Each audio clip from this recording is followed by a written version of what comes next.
Vivir en una casa de Japón es prácticamente lo mismo que vivir en una casa de cualquier otra parte del mundo. Hay espacios para dormir, para cocinar, para descansar, para bañarse, etc. Pero hay algunos elementos de su arquitectura que hacen que las viviendas en Japón tengan un toque diferente. En este video quiero compartirles 4 de estos elementos que yo conocí mientras estuve en Japón y que considero que son realmente útiles para aplicarlas en nuestras casas. La primera de estas ideas es el Genkan. Para quienes estén al tanto de la cultura japonesa seguramente conozcan este pequeño espacio, pero para los que no, les explico rápidamente. El Genkan es un pequeño espacio que se ubica en la entrada de las casas al interior, donde uno al entrar deja sus zapatos, recordando que las viviendas en Japón normalmente se utilizan sin zapatos. Algunos también le agregan espacio para poder acomodar paraguas, abrigos, etc. Pero la función mínima que debe de cumplir este Genkan es el de poder colocar los zapatos antes de entrar a la casa. Parece algo muy simple, pero créanme que tiene muchos más beneficios de lo que parece.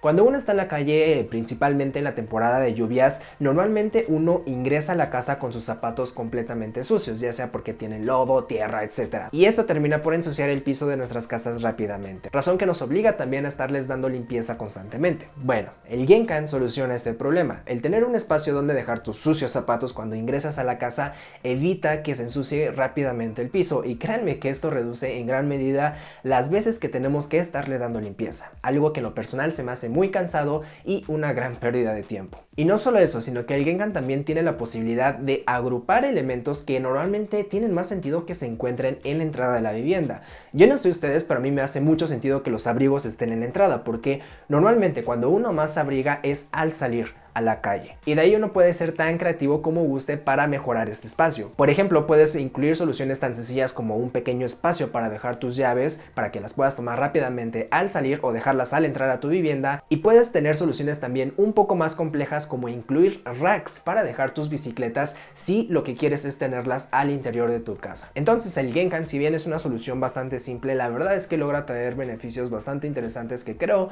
vale la pena tener en una vivienda. La segunda idea que quiero compartirles está algo relacionada con el Genkan, y es tener un piso adecuado para poder andar descalzos dentro de la casa. ¿Por qué los japoneses entran a sus casas sin zapatos? Esto es algo que está arraigado a la cultura japonesa desde muchísimos años atrás, principalmente por las condiciones del clima en la que viven y también por los materiales que históricamente llegaron a emplear para construir sus casas, principalmente el piso de tatami, que no tiene que ensuciarse, y esto obliga a sus residentes a quitarse los zapatos para mantenerlo en buenas condiciones. Con el paso de los años esta costumbre se quedó muy impregnada en la cultura japonesa, y la verdad es que tiene más beneficios que el simplemente no tener que ensuciar el piso. El tener con ayuda del Genkan un piso limpio y que además te permite estar cómodamente descalzo dentro de la vivienda permite que los espacios que tienes dentro de tu casa puedan ser más versátiles. Por ejemplo, en una habitación japonesa tradicional con piso de tatami, cuando uno va a dormir simplemente saca su futón del armario, se acuesta y duerme. Pero el día siguiente, si esa persona va a traer por ejemplo a sus compañeros de clase y necesita un espacio para trabajar,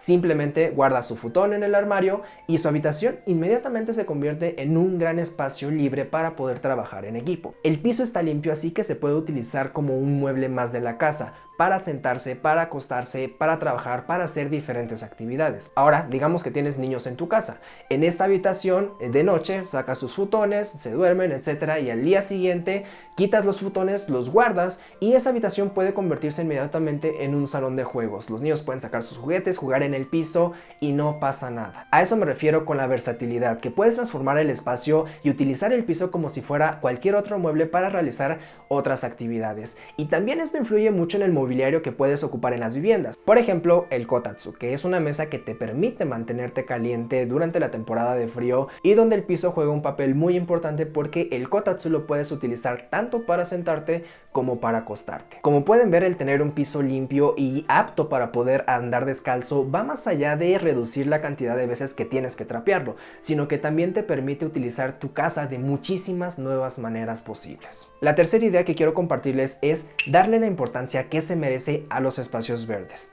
Esto es algo que vi mucho en las viviendas en Japón. Por más pequeños que fueran, las casas siempre tenían espacios verdes, y eso es algo que tiene muchos beneficios, como por ejemplo mejorar el ambiente y el clima dentro de la vivienda, e incluso ya dependiendo de la magnitud del espacio verde puede llegar a mejorar hasta niveles psicológicos. Por ejemplo, en la arquitectura japonesa más tradicional, los espacios verdes juegan un papel muy importante. Estos siempre se ubican en espacios exteriores, pero siempre se tratan de alguna manera unirlos visualmente con el interior, mediante grandes ventanales o bien puertas corredizas que al abrirlas integren estos dos espacios. De cierta manera provocan un ambiente de tranquilidad que al final de cuentas terminan impactando en el bienestar de los habitantes. Esta misma idea, de hecho, en la arquitectura mexicana más tradicional es algo que llegaba a incluirse, pero es algo que también se ha perdido en los últimos años, principalmente en las viviendas elaboradas mediante la autoconstrucción. Hoy en día es muy común encontrarse con casas donde al entrar no se ve más que el concreto y el yeso, y no se ve ningún elemento verde. Y hay investigaciones que dicen que esto puede llegar a incluso a afectar a los residentes porque llegan a ser espacios muy estresantes. Entonces, aunque no lo parezca, es muy importante incluir espacios verdes dentro de la vivienda por más pequeños que sean. La cuarta y última idea es algo que quizás sea más fácil aplicar si apenas vas a construir tu casa, pero quizá también sea útil para aquellos que tengan planeado hacer una remodelación de su vivienda. Y es separar los espacios comunes de los privados desde el acceso de la casa. Me explico. Un espacio común dentro de la casa puede ser la sala, el comedor, la cocina, etc. Y un espacio privado puede ser las habitaciones, el sanitario, la regadera, el estudio, etc. Bueno, algo que yo llegué a notar en las casas de Japón es que en una gran mayoría, si no es que en todas las que yo llegué a ver, tanto en planos como de manera presencial, es que siempre separaban los espacios comunes de los privados desde que tú entras a la casa. ¿Y cómo lograban esto? Mediante un espacio o un pasillo que articulaba al resto de la vivienda. Por ejemplo, uno podía entrar a la casa e irse a su habitación, un espacio privado, sin necesidad de afectar a las actividades que se llevaran a cabo en la cocina o en el comedor o en la sala.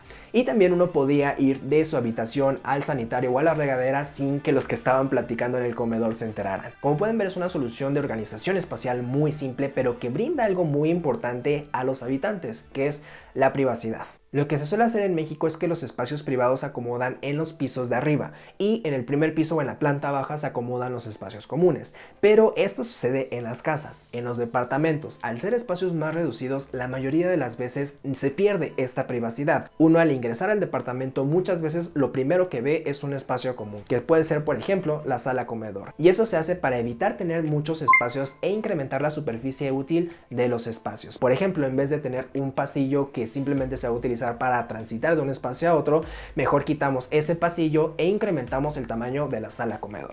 Y esto ya quedará a discreción de ustedes, pero personalmente creo que si para tener esta privacidad necesitamos un pasillo, no tiene nada de malo quitarle un par de metros cuadrados a la sala comedor o a la cocina para poder lograrlo. Y bueno, estas fueron las 4 ideas que quería compartirles de la arquitectura japonesa que podemos utilizar en nuestras casas. Desde luego hay muchísimas otras cosas, muchísimos otros elementos que podríamos rescatar, pero personalmente estas 4 ideas fueron las que más me llamaron la atención. Si ustedes conocen alguna otra idea, algún otro elemento de la arquitectura japonesa que creen que sería interesante rescatarlo, no duden en compartirlo en la sección de comentarios aquí abajo para que otras personas puedan checarlo. También les recuerdo que pueden seguirme en Facebook, Twitter e Instagram, donde subo contenido diferente y podemos tener una comunicación más directa.